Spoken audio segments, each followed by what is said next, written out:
Hey, what is up, everybody? This is Steve Breach coming to you, talking about the Andre the Giant HBO special, which is going to be coming out in the month of April.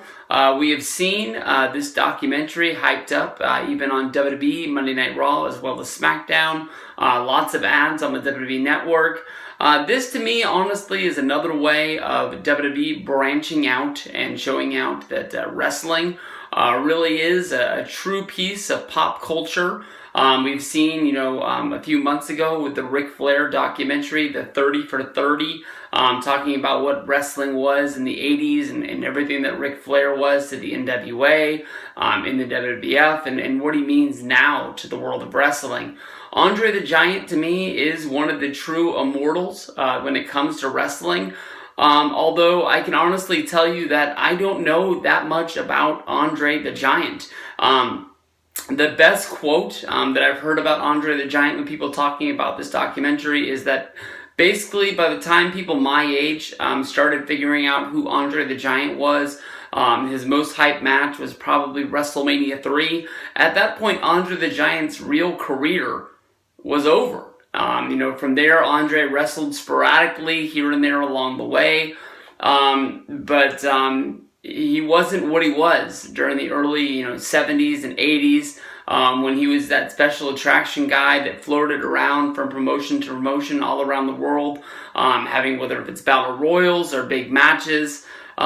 He was the star because Vince was smart enough to only use him in certain situations, and then sporadically use him where you wouldn't see him actually wrestle that much and try to hide the weaknesses that, his size and his age had put on him that we didn't know. I'm really looking forward to this documentary, a little bit of the stuff that's behind the scenes. One of the people that is bringing this documentary to life is Bill Simmons, formerly of ESPN. He was a big-time podcaster there. He was a writer on the ESPN website. And he was one of the guys who helped create and help push 30 for 30 for ESPN to start getting into the sports documentaries game.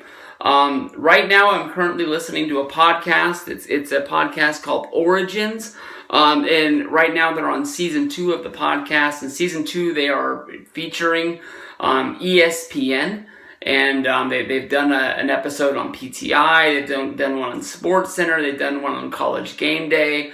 But they did one on the creation of 30 for 30 and where they are now. And Bill Simmons was a big part of that, even though he does not work for ESPN anymore. He basically tells the story of ESPN putting HBO out of the sports documentaries game by basically just coming in and taking over, and just his quest to basically make sure that ESPN was making the best sports documentaries there was in the game at the time.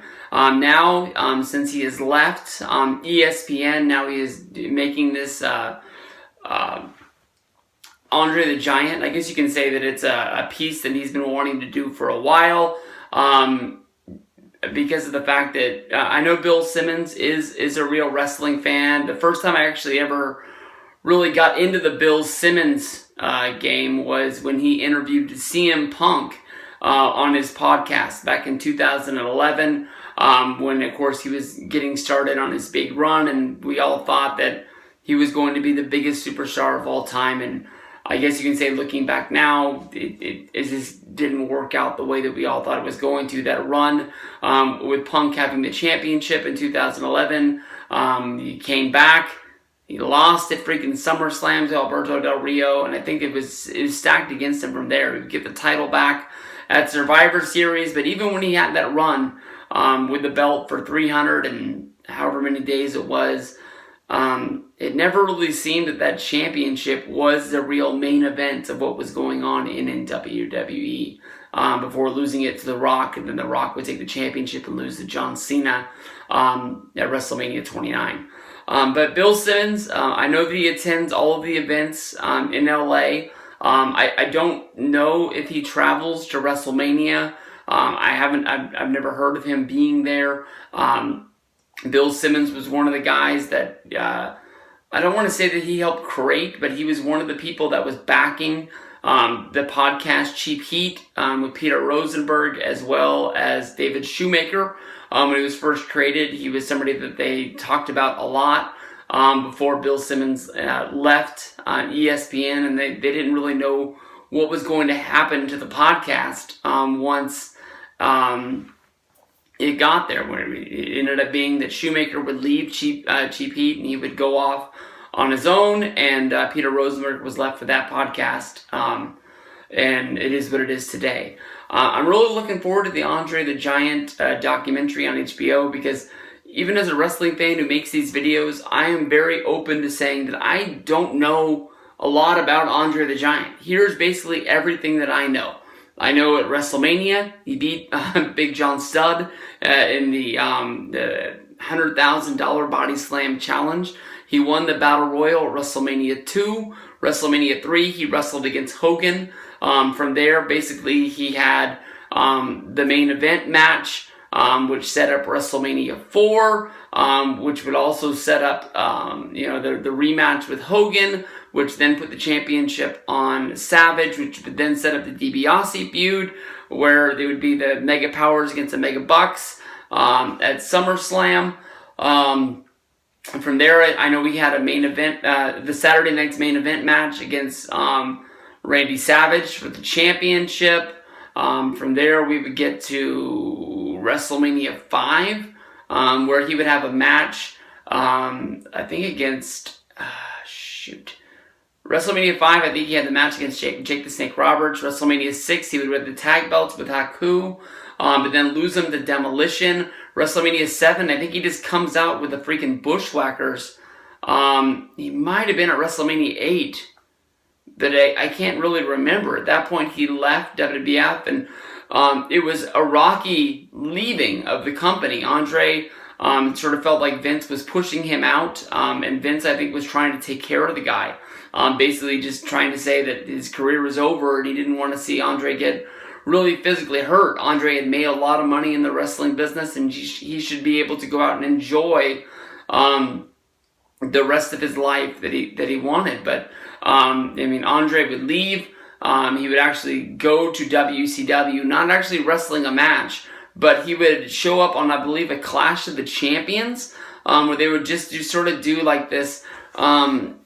It was almost like the red carpet, where you would see like executives and sort of celebrities from the city of Atlanta going into the events, and Andre was one of the people that walked into the event. And I've always heard the story that this is something that really caused friction with Vince McMahon, that he would actually go to WCW, and Vince took this as something that Andre was personally doing to hurt him. I know that his life did not last that much longer after that. I know that there's actually footage of Andre wrestling a match in Japan, which I believe is his last match, the tag match.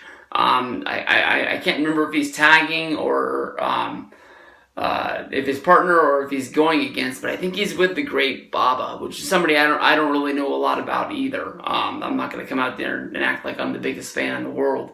But you can really see that this deserved to be Andre's last match. He's not really doing anything other than just being an attraction, being in there in the ring. I want to know a lot about Andre the Giant's, travels. I've seen the pictures of him, sitting in 2 seats on an airline. I've heard the stories of him drinking, 40 cases of beer, to get drunk. Something that is also pretty cool, and I'm hoping that they're going to do a tag-along sort of episode. Everybody knows my love for the podcast, Something to Wrestle with Bruce Pritchard.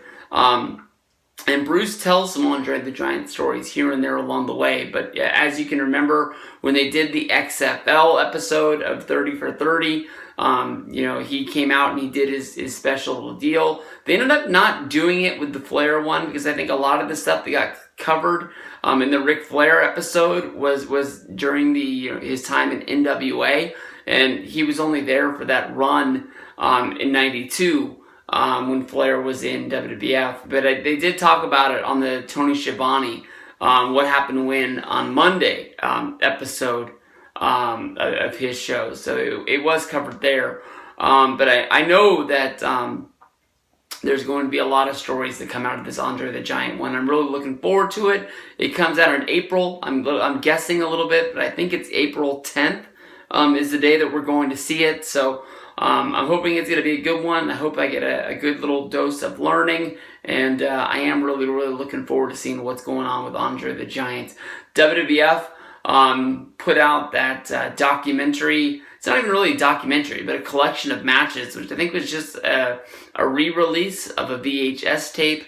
The matches on there I'm not going to say that they aren't good. I'm just going to say that they're not from my lifetime as a wrestling fan, so I don't really connect with them that well. It's something that a DVD that I popped in the DVD player once. I thought I was going to get a documentary. I didn't get one.